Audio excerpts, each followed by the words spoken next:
Sarah is at an island bar and is getting ready to head home. She is with a boyfriend and he asks her for one more drink before she goes. He orders, then heads out of the bar, presumably to the bathroom, and she leaves, as she has stated that she hates goodbyes.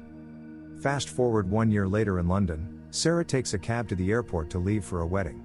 Visiting Mauritius for her friend's wedding, Sarah hooks up with ex-boyfriend Jackson, misses the last boat to the wedding venue on Rodriguez, and hitches a ride on a small plane piloted by her friend, Freddie Wyman, who is also going to the wedding. She is surprised when it turns out that Jackson has also arranged to fly with Freddie to the wedding. Freddie invites Sarah to the co-pilot seat while Jackson sleeps. During the flight, Freddie has a heart attack and passes away, sending the plane into free fall. Sarah and Jackson recover, but the autopilot is damaged, and they are faced with the fact that Sarah, who Freddie has taught some basics, will need to fly the plane to get them to safety.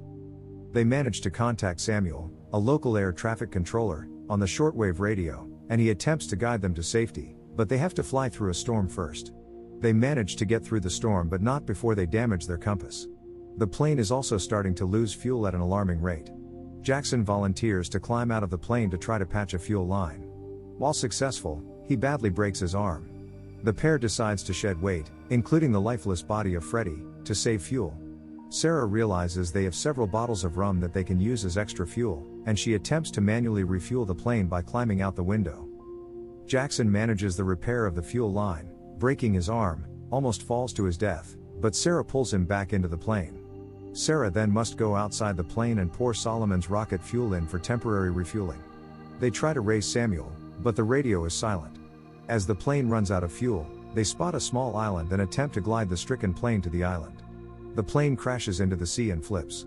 Sarah rescues Jackson, who got stuck at the wing of the submerged plane, and both barely escape and swim to the barren island.